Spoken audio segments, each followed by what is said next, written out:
Successful Minds with Patricia Barnowski-Schneider, the show that takes you around the world to share interviews with some of the most successful and relevant people on the planet. Hear their stories and get the most important business lessons they have learned on their road to success and get exclusive advice on how to implement their success into your life and business. Successful Minds with Patricia Barnowski-Schneider is brought to you by the Strategic Advisor Board and your host, Patricia Barnowski-Schneider.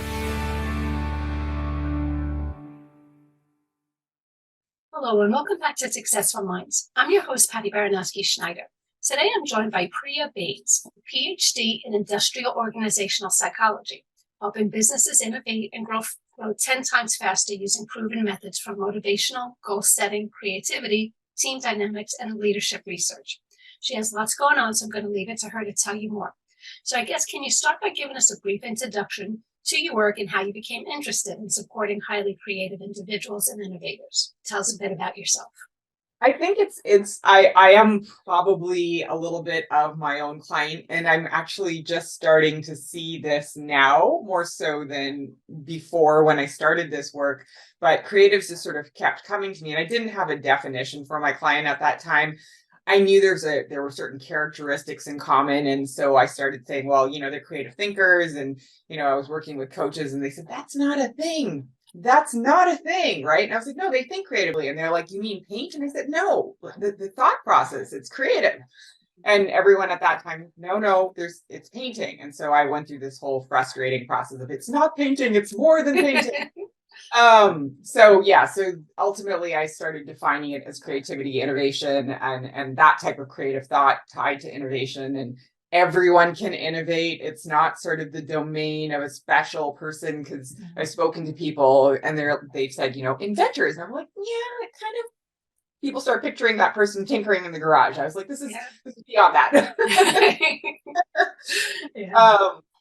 So it was creativity and innovation. Then, of course, I go back to everything I studied. And I was like, leadership, teams, creativity, innovation. I'm like, and it all fits together, decision making. And I've now sort of fallen beautifully in the space that I belong. So they came to me, I looked at my history, and it was kind of like, okay, it's all fitting together. But again, as I do typically, started too soon when no one understood what it was. And I'm sure if anyone watches the internet now, it's everywhere. For sure. I mean, you can't turn your head without seeing it. Yeah. But I guess explain a little bit about what it is you actually do. So I help highly creative thinkers. So I say highly creative thinkers because they're idea generators. And if you've heard Elon Musk speak, he always has this one phrase that he says is like, you don't want to be inside my head because I can't stop the ideas.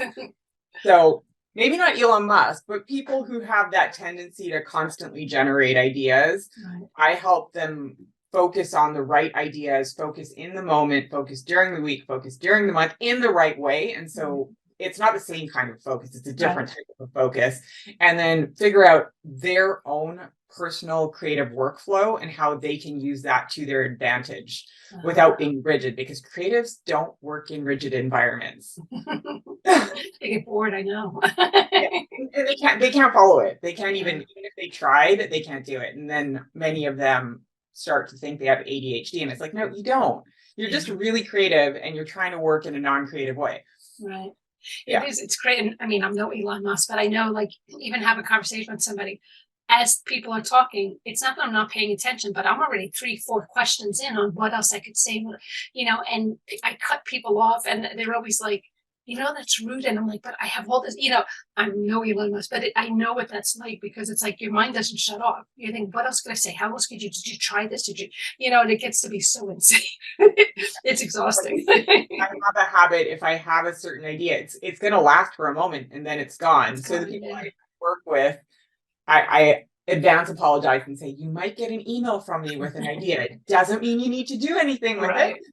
Yeah. You didn't throw it away and I won't be offended. No, for sure. Because people don't get it. They all just think, oh, you're being rude. It's like, no, I'm not, Yeah, we all have our own certain tendencies in terms of how we approach creativity. So that's why it's very difficult to say this is a precise solution, because it'll depend on who the individual is. Yeah. One size doesn't always fit all. Exactly. Especially when they're the all that don't fit into anything. I know. was talking about the human drive for certainty. So, Dr. Bains, can you talk about why humans have such a strong inclination towards certainty and assurance? And how does this drive manifest in our daily decisions and personal lives? Well, I know where this came from.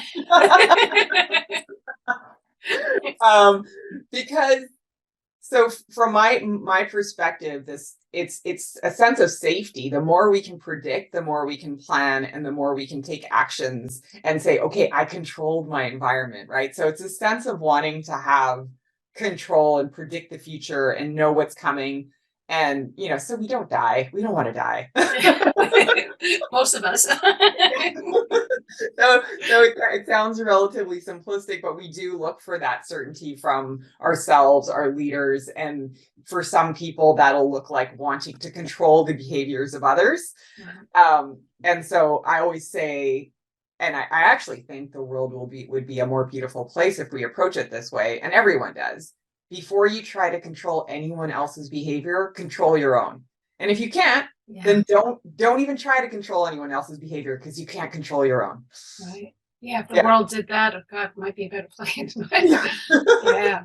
I mean, there's a lot of work to be done. So I'm like, but it is true, because I think so many people just don't, the uncertainty just scares us, and it's like it is true though. You kind of almost feel like you need to have some control of your life, because it's just so out of control sometimes. And I guess it makes us feel a little safe if we feel we can control something, but unfortunately, that's not the way life is. I don't know if that's unfortunately or fortunately, it's just not the way life is. So life is a little bit more fun. Like the play, the creativity is when you're a little bit out of control. Like if you think about the most fun you've ever had in life, it wasn't when you were in control. It's when I think about my friends and we went to Hawaii and we were playing in the waves, and we had planned a picnic and it was supposed to be sunny. It poured rain, and we said, okay, well, let's go play in the waves because it's raining. We don't look at that day as one of the most fun days we had on the entire trip. That's awesome. Yeah, because it was the unexpected. You just went with the flow. Literally. Yeah, literally. Nice. Yeah. So I think some of it is just sort of allowing the things to come into our life and playing with them instead of deciding what they are. And even if you think about friendships and relationships, when it gets too predictable, it's boring. That is true. Same stuff every day. It was funny because that was one of the things when people say, like, how did I get into doing what I do? It's like marketing, investor relations, public relations. And I got into this job out of high school. And it wasn't the same old, like a receptionist, you're picking up the phone every single day, or a cashier, you're ringing up. What I liked about this job, every day was an adventure. You have no clue what your day was like until you opened up your email. Could be a boring day, could be a hectic day, could be a fun day. You have no idea. And I just love that. Like, you're basically going by the seat of your pants every day, like, what's going to happen today? And then when something happens, like, oh my God, what do we do? And it just was always exciting to me. So I've been doing this ever since. That kind of framing too, right? Because what I heard you say, it's like, it's going to be a slow day, a fast day, a creative day. They're all fun for you. So many times you'll see when people run into a panic, it's sort of like, okay, I'm busy, and I'm going to complain that I'm busy. And now there's no work, and I'm going to complain that there's no work. Versus, this is my time for rest. This is my time for engagement. I want the opposite of what I have, and then they're consistently unhappy. It's true, though. Some people are just never happy. Yeah. Good stuff, though. I guess talking about confidence and overconfidence, how can leaders differentiate between projecting genuine confidence and the potentially dangerous territory of overconfidence, especially when they might not have all the answers? So when you are saying yourself, are you referring to leaders selecting for people who are overconfident, or leaders themselves being in that space of overconfidence? I guess leaders themselves. I think it's a decision at the end of the day. I think we need to have humility and know that we don't know everything, and not try to do that, because that's a lot of stress to say I know everything and want to, and as I don't, I think sometimes overconfidence can slip into that space of narcissism as well, right? So we want to be, although if someone's of that character, they're not going to see it in themselves. If you look at the research on narcissists don't know they're narcissists. Yeah. Yeah. So it's an interesting kind of a conundrum of being overconfident, because I think most people probably are underconfident about what they're capable of.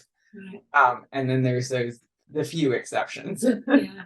That's one thing we always say with companies where, like I love companies who have like say staff meetings, and not just inviting the high level people, inviting everybody, hear their opinions, hear their thoughts, know what they're thinking. And sometimes just asking everybody, like, what do you think? How do you think we should do this? And someone might be like, oh, you want to know what I think? I might do it this way. And you might be like, oh my God, I didn't even think about that. But one, you're getting all creative ideas. But two, think about how that person feels now. So I agree 100%. Like it shouldn't be a power struggle. You shouldn't be overconfident, because we're all people. We all have a role to play in life, and you just have to make everybody feel included. So I love companies who do things like that. And I think there's this other element to it, and I think we've all sort of experienced this at some point in our lives. Because we do say, yes, ask people for their input, make sure you get input from everybody. But there's always this tendency when you bring in the power dynamics in meetings that certain people will dominate the meeting, and they can speak and speak, and they don't necessarily add a lot of value. But then the meeting's over and everybody else is sitting there and they haven't had an opportunity to contribute. They haven't been asked for their opinion. And I don't know, I can't really sit in the shoes of every leader, right. But I imagine there's this sort of fear of, we don't want to cut them off, we don't want to offend them. Yeah. And maybe they're almost done, but they just don't stop. Yeah. It's true though. So there's this sort of this sense of bravery, or leaders can take on more of a role to make sure everyone actually has that opportunity to contribute. And I might have just become that person I described, so sorry. No, it's totally, I mean, it's true though, because I know somebody who just took a job someplace, and it's kind of crazy because she's going out of her mind, because she's like, I have nothing to do all day. She's getting a decent salary. And I'm like, yeah, but you're getting paid to do nothing. And she's like, but you don't know how mind-boggling this is. Why? Because the person who hired her doesn't want to give her anything to do, because there's a fear of, well, how do I know you're not going to do it better than me? And then I don't have a job.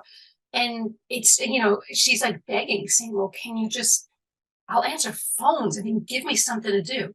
You just answer and pass it on to me. I mean, so she's been at this job, but she's like, I can't do this anymore. And, it is true, because people, it's a controlling sometimes. I don't know what it is, but, you have somebody, you're willing, the company says you need to hire somebody to help, but then you don't want to give up any control. It's insane. Because companies are always saying productivity, and then this is a major loss of productivity. And yeah.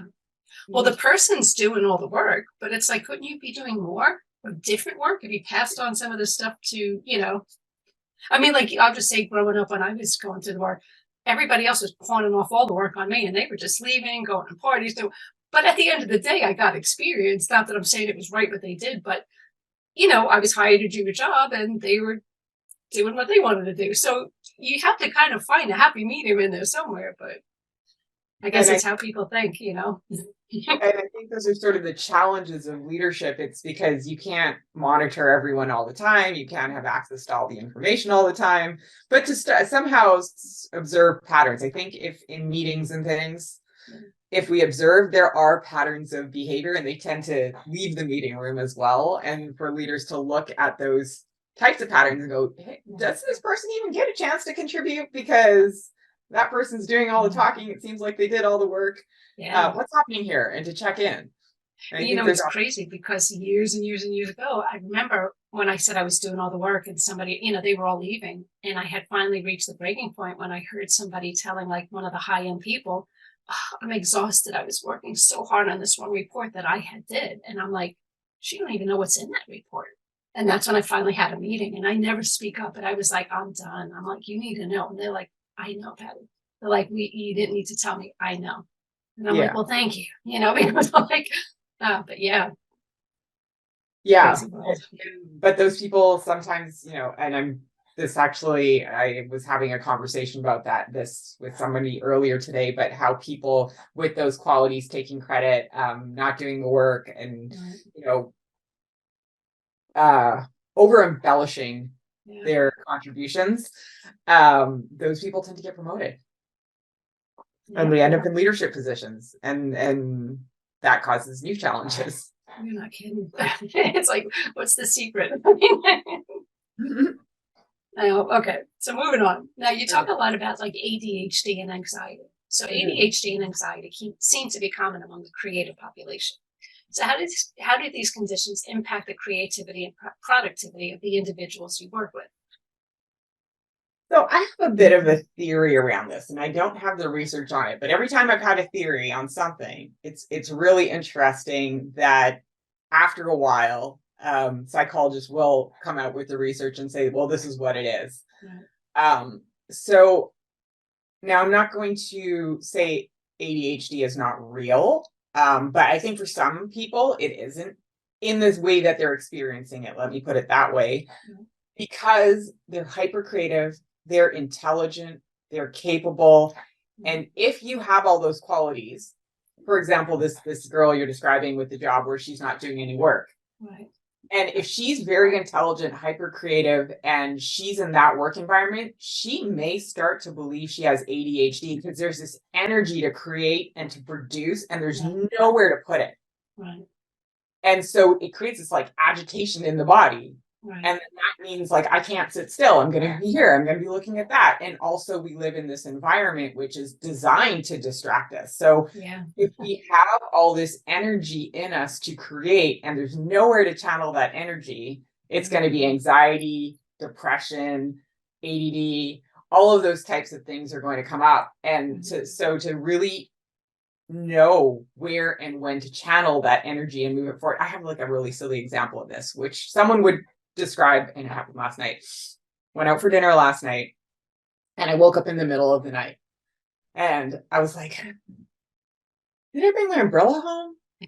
Like, did I do it at the restaurant? So I was like pondering over this for about what felt like 20 minutes, half an hour, right? And that could be described as ADHD, thinking about ridiculous things in your sleep. And then I said, why don't I just go up and check if I brought the umbrella home? So I woke up, look, 2 seconds later, I was asleep.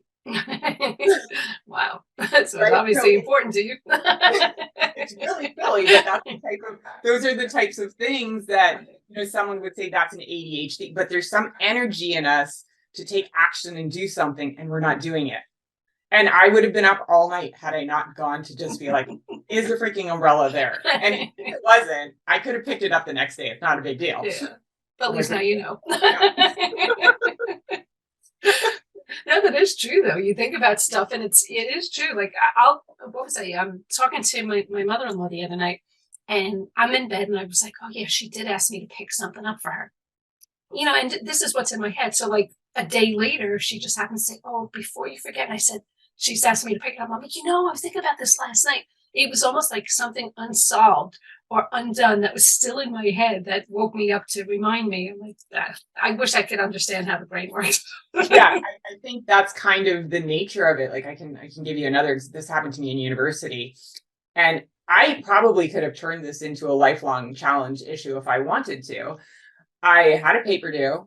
I stayed up late, and at that point in time, I was drinking Red Bull. I don't drink it anymore. So, you've got the sugar, you've got the caffeine, you're low on sleep, you've got an assignment. And, I was dating someone at the time and they said, just relax, go to bed. Right. And so for whatever reason, I took that advice and I had a panic attack because I was kind of in a flight mode. I need to write this. All the adrenaline was like, I need to write this and get it done. And I didn't listen to that. And I went to sleep and I had a panic attack. Now, had I not analyzed it in that way and recognized, okay, I've had a lot of caffeine, I'm low on sleep, and I have this, I'm working against the energy in my body. For the rest of my life, I'd be having panic attacks. I never had one ever again because I knew exactly what it was. Yeah.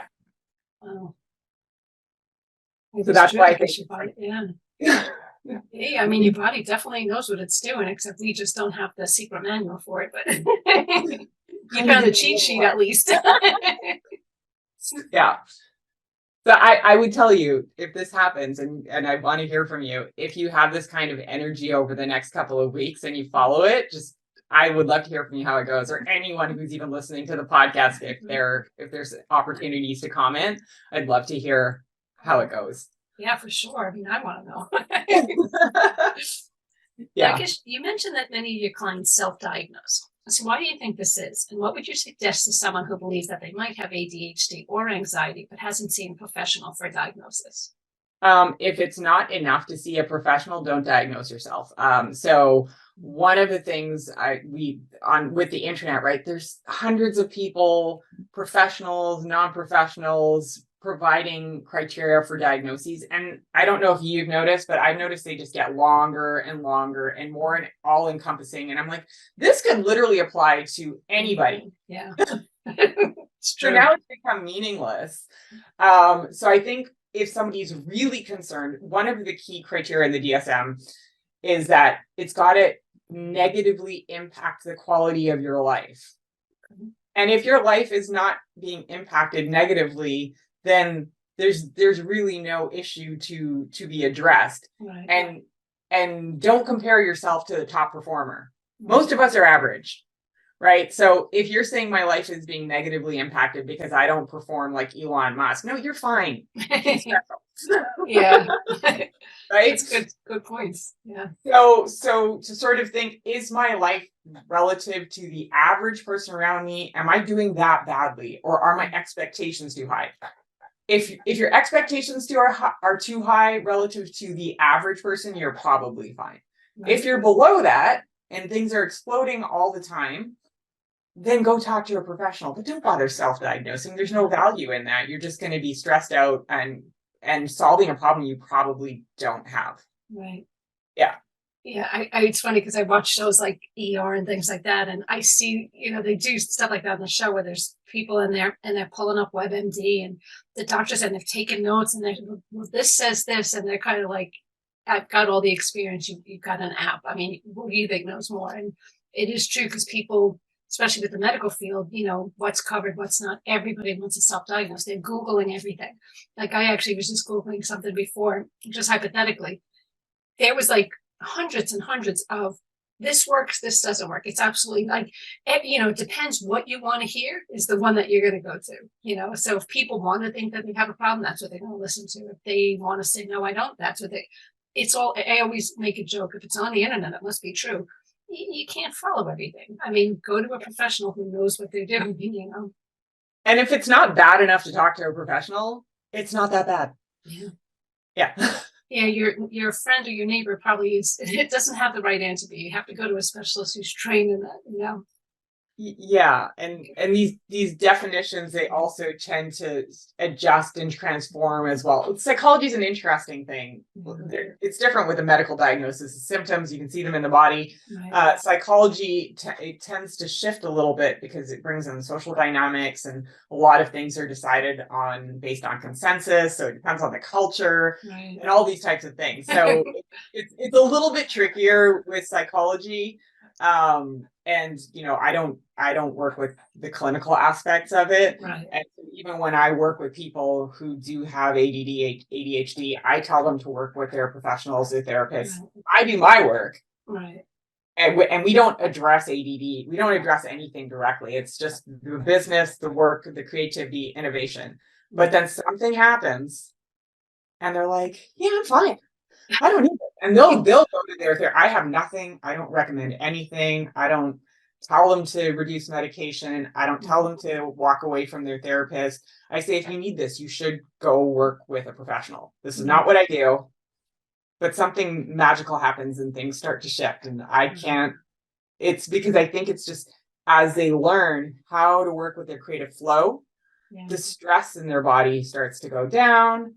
They see their level of productivity go up. They start getting results. They start making more money. All these things start happening. Their relationships improve. And then you have ADHD anymore. Like everything's fantastic. Yeah, but I mean, it is important too, because I mean, especially as a kid, like the big joke ADs are bouncing off the walls. They don't listen. They can't pay attention.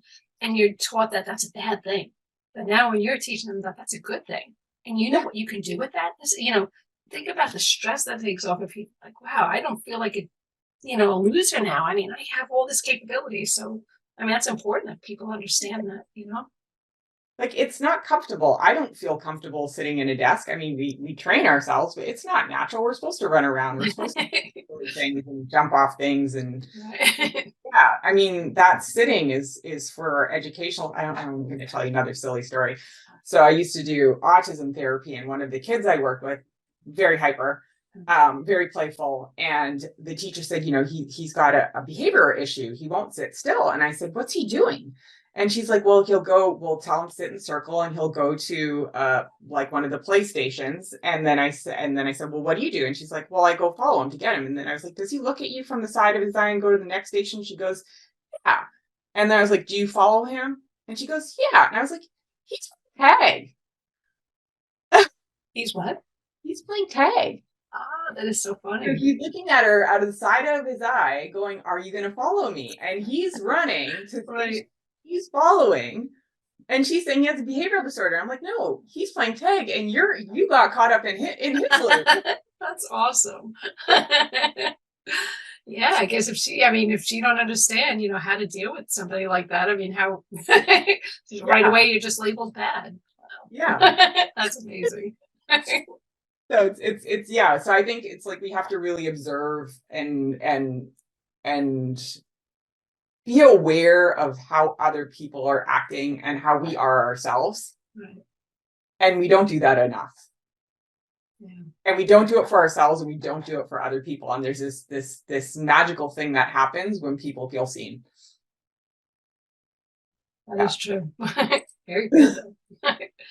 And I guess you talked about on your LinkedIn AI uncertainty. So as we move further into the age of artificial intelligence, how do you envision AI influencing our quest for certainty? And will it aid or hinder our decision-making process? So I believe that AI is going to, from everything that I've learned, and I work with a lot of people who are experts in AI, and they have said I can call myself a prompt engineer, but I don't know what an expert in AI is at this point in time, but they're better than I am. So AI is going to provide information. So ultimately what AI does is it's able to see patterns in data exponentially better than we can. And so we'll be able to ask it questions, and just think about, like, we ultimately, as our version of expertise, is we start to see patterns in human behavior and in ourselves, and in our area of expertise, there's a certain something that we do, this pattern recognition. So AI is just exponentially better at doing that than we are. And so we'll be able to ask AI questions and get information from AI, but we're still going to have to make those decisions. I don't know if we want AI to be making decisions for us. We're going to have different values and motives and needs, right? And I don't know if AI is going to care about surviving, or if it does, it's not going to care about us surviving. We're not the same. But it's going to provide information about patterns and how things connect, and we're going to have to make decisions. But then what's going to happen is that's going to happen faster. Content creators are going to create content faster. They're going to use AI to create content. So that's going to create more change. And then we're going to run into quantum computing, which is going to make things even faster. So it's this environment of exponential change and growth and learning. And I personally believe what we're going to have is our ability to be creative and innovative using the pattern recognition power of AI. Mm-hmm. So people say that AI is creative, but what it's really doing is recognizing patterns. I think human creativity goes beyond that to those moments where we go, aha, this thing makes sense on a level that I don't know where it came from. I can't really comprehend it. I don't think AI does that. Yeah. So I think interesting. We're still going to have that power, and we're going to need to use it, and people are going to start solving problems related to the environment, food insecurity, all these types of things faster. Right. but they'll also break things faster. So we have to find a happy medium, or they have to realize how to work with it and not against it. Yeah. Well, I also think that everything is connected and linked, right? So if everything, it's kind of like dominoes. So if you move this one thing, everything's going to fall, and then you're going to try to fix that, and then something's going to fall over there, and then you can fix that, and then something will fall over there. So it's not an interesting couple of years ahead. yeah, it's not a steady state where everything's going to, we say carbon, so they'll do things to adjust the carbon in that. That'll have follow-on effects as well. We don't know what they're going to be. Right. Yeah. All right. Well, you hear everybody with their opinions on it, and in some aspects, I think it's amazing. Some it's kind of like, okay, not so much. Definitely not perfect, but people have all this panic. But I do agree, it does do things super, super fast. But you do need that level of humanity to kind of interact with it, because you can't do it on its own.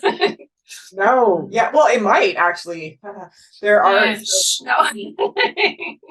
I think who was saying this? It was Mogadot, but I think it was Mogadot. But AI will have the ability. So with open source AI, AIs can, if they can access each other through the internet, they can program AIs, AIs, and we won't have control over that. Huh. This is like iRobot in real life. Wow. Oh. But it is, it's kind of amazing how that stuff works. Like, totally unrelated, but me and my sister had to go to the store. We were buying something for our new great nephew. They like these interactive toys. Nowhere on it does it say that they interact with each other. They were both the same toys, just different faces. And we were kind of freaked out. Like, one would say, let's count to 10. 1, 2, 3, 4, and then the other one says, good job. And we're kind of like, what? And then they would say, like, let's play a game. Ha ha ha, you first. So now I'm like, okay, we're reading the boxes. So we wound up buying both of them, because she's like, well, we're getting the same thing. I'm like, you can't explain this. We just have to get them. I'm like, you have to just give it to them and hope for the best, because I'm like, this is just insane. But this is technology. This is, again, my hairs would stand up. I'm like, what's going on? We're just sitting there saying this is insane. But did they love it, or were they terrified? Or we didn't give it to the kids yet. It's a Christmas gift. But I mean, it's a baby, but still, me and my sister were kind of like, wait, what? And we're like, are they supposed to be interactive? No. So I'm like, okay, I don't even have an answer. They're not supposed to be interactive. But they are robots in a way, and they are communicating with each other. That's not what it's supposed to be. But we were like, okay, so what's going to happen with AI and the whole world of robots and technology? They obviously can learn. I've seen that with a little infant toys. Oh. Yeah, definitely freaky. You've got to put those up on and have them talk to each other somewhere. Well, I can't wait till they get them for Christmas and say you have to video this. Okay, so now tell me, you've observed that some clients reduce or eliminate medications after learning to work with their creative brains. So can you share any insights or experiences that highlight how this transformation occurs?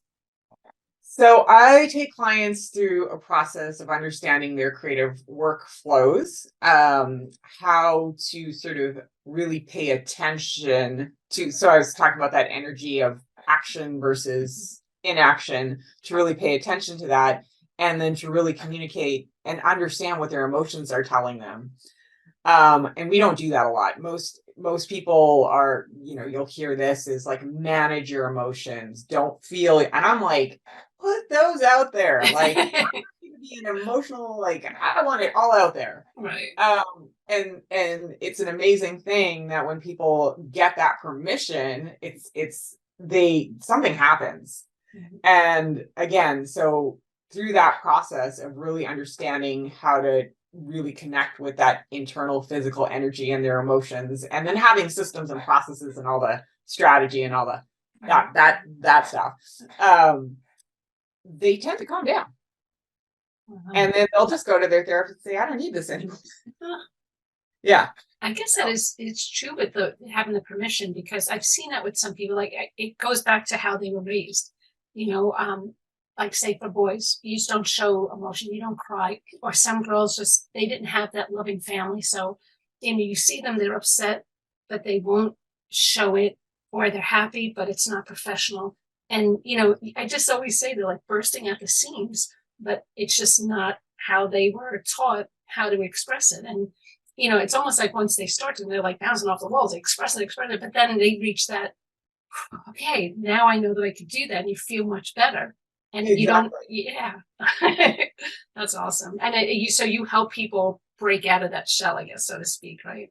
Yeah, we have kind of a joke or like a little bit with the clients of like, people are like, she didn't make me cry. Like there's like one person or maybe two who haven't cried. Yeah.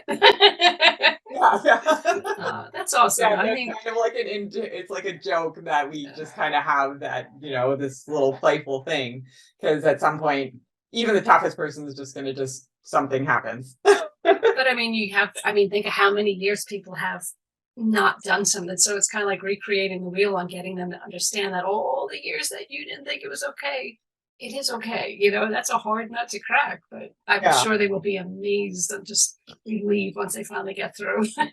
Yeah, it's some kind of a release. It was actually like, I'm sure you know what tapping is, right? Yeah. Yeah, so I was taking a client. I do it a little bit differently, but I took a client through it once, and I was like, what is, like, I was kind of blown away, because I was like, am I kind of observing an exorcism? Like the emotional like, the range was wild, and I was like, it worked that well. That's all that mattered, right? Yeah. So even I was like, ooh, keep straight. But I guess everybody's going to have their own different reactions and stuff. But think about how much that person had kept up inside. If she saw this, she knows too. But yeah, she's a completely different person. Nice. And beautiful. Like just a different, beautiful. Like everyone observes it. It's gorgeous. Yeah. Nice. That's awesome. Yeah. I guess talking about cultural variations, given your expertise in team dynamics and leadership, have you observed any cultural variations in how different societies handle uncertainty and their drive for certainty? Well, how do I say this? I can't say I've observed it directly, if that makes sense, but I'm of Indian background, and there are differences culturally. And there is research, there's a study, the Globe study, that does look at levels of uncertainty, and they do differ across cultures. They've done it over, I think, 38 countries or something like that. So I can't tell you exactly, but it does. Levels of certainty and uncertainty and openness to uncertainty, they do vary across cultures. Oh my gosh, now I read this like 10 years ago, so you're not even gonna my memory. Okay, I don't know if I should. Okay, don't quote me on this. Don't hold me to this. I will go back and do the research. But if I recall correctly, countries with and this would make sense, less stability in their past have a certain level of greater openness to uncertainty. But then that'll interact with their how they approach power differentials. And so what that looks like in practice, a high uncertainty or a low uncertainty culture with a high power or low power distance, it'll look different. And so, yeah, so this, I've got to go back. I will go. You're force me to look at it again, and then I'll tell you. But that's what I remember, and it was a long time ago that I looked at this research. But yes. No, that makes sense though. And I guess, like from your practice, because you're dealing with people from around the world, because you do deal with people around the world, right? Remotely. Yeah. So, it helps you understand where they're coming from a little better, because people, like you say, they don't see things themselves because it's them. So you need that outside perspective. So that does make sense. It does make sense, but I always look at the individual, not the culture.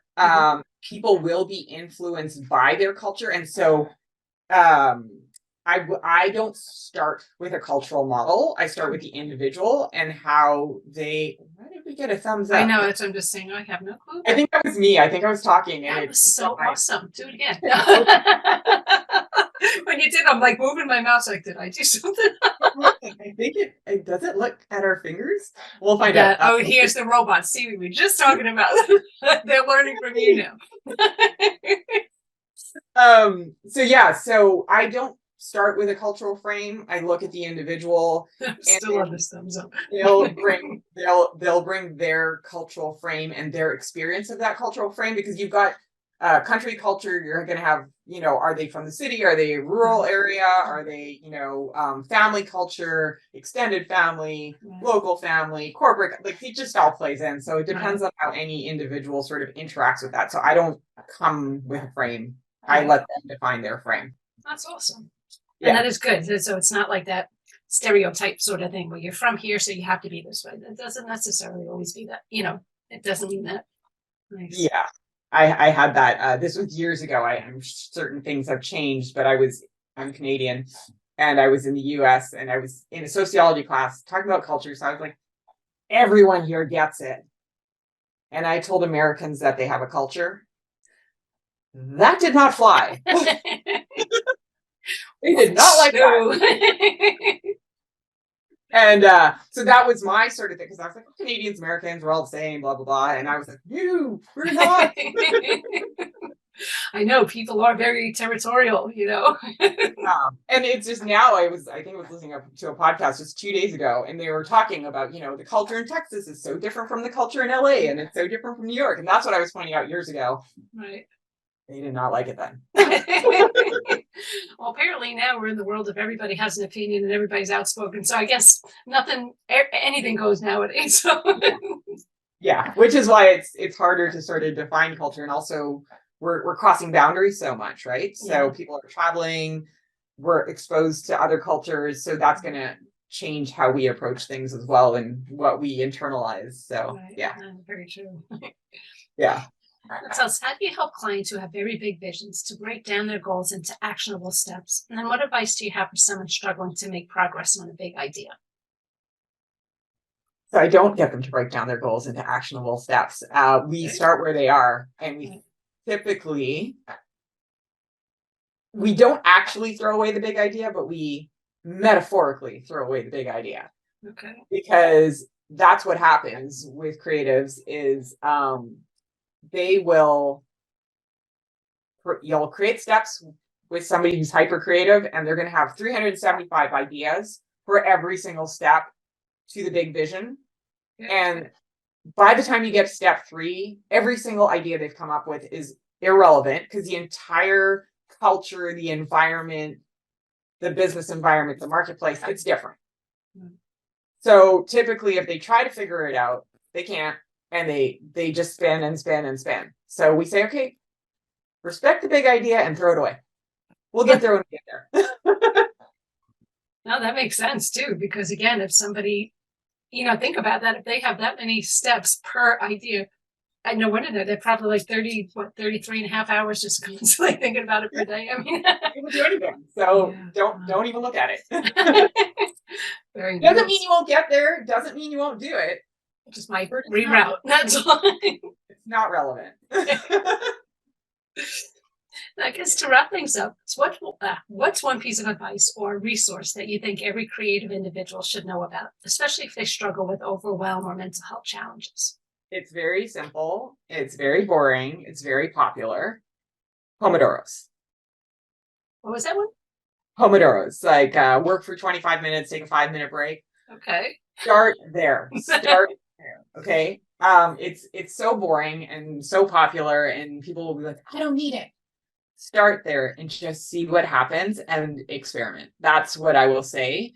But don't try to be a superhero. So I see my clients, I always get, some of them don't end up using Pomodoros, some do, there's a whole bunch of experimentation involved in this. But what I do, and this is sort of working with creatives, right? So when you hear podcasters, everyone's like talking about morning routine and tell me your morning routine, and, schedule out your entire calendar, and there's, be rigid. With creatives, like, none of that stuff works. Put on a schedule. That's it. Yeah, like they'll schedule it, and it'll be the most beautifully color-coded schedule, fonts, everything. It'll look and they won't follow it. Yeah. Give him credit for that, though. That's awesome. Yeah. So we don't want that. So Pomodoros is sort of like play with it and don't try to be a superhero, because I see this every 100% of my clients will do this. Day one, they'll be like, I can't do 10 Pomodoros. And I was like, can you do one? So they'll try to do 10, fail, and then say, these don't work for me. And it's like, well, that's like never working out and trying to run a 10K your first day out and saying, running doesn't work for me. Start. Do something small. Do something somewhere. Right. Yeah.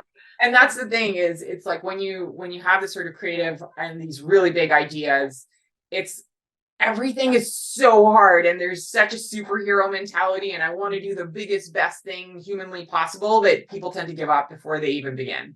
And so it's like, just let yourself have a win. That's it. Just let yourself have a win. That's what I'll say. Accomplishment. Yeah. Now, anything else you're working on? Anything else you want to talk about? Oh, so lots of things going on actually. So I've got my business. I'm coaching with creatives and innovators. I'm partnering. This one's going to be fun. We're still working the bugs out, but this is going to be really fun. But I'm partnering with someone who's an expert in AI. So it'll be creativity, innovation, and AI, and end-to-end businesses, and you can just AI your business from the front to back and then focus on the creativity and innovation. So that's coming up. That's going to be an interesting one. We're excited. Yeah, we're about 6 to 8 weeks out for that. So if someone's interested in that, they can reach out to me and ask about that, and I'll guide them appropriately. Because I've got to talk to my business partner as well. And and then I'm it's a full circle moment, but I also work with another business building out decision support systems. So helping companies creating a tool that will help board members make decisions facilitated by AI, but where the board members and the people and the experts are the ultimate decision makers. So we're working on that tool as well. And it's really, because 20 years ago, I worked on decision support systems. I'm like, oh, yeah. So, yeah. Full circle. Yeah. Yeah. So, I mean, yes, I am kind of my client. That's awesome though. I mean, hey, you're your own guinea pig, so why not? Yeah. So I love it, and I'm not overwhelmed or anything. It's a lot of fun. Love my clients, love the work. I just feel like I'm all those things that, in life, you're like, I wanted to do this, and you don't even know that you want to do it. I'm in that space right now, and I'm loving it. Yeah, now that's where everybody wants to be. Awesome. Yeah. So now, how can people get a hold of you? The best way to reach me, my website is vfcoaching.net. So that's V as in virtual, F as in freedom. And if you're wondering, like, why virtual freedom? So back in the day, expertise was virtual teams. But also, if you're a creative and innovator, it's this idea of like, I feel so much freedom, but I also feel trapped. So it's a sense of like virtual freedom. And after they work with me, it becomes freedom. So that's nice. That's awesome. So vfcoaching.net. There's a complimentary training on there. You can go to the website. It's on the first page. Just click there. You can sign up for the training. There's blogs there, and then links to my social media through the website as well. So I think that's the easiest way. So I'm going to include that on the end also. Again, thank you for being on the show. Again, that was Priya Bains. So thanks for listening to Successful Minds with Patty B. Never miss an episode by subscribing to the show. So thank you again. And thanks for having me. It was fun. Oh, my pleasure.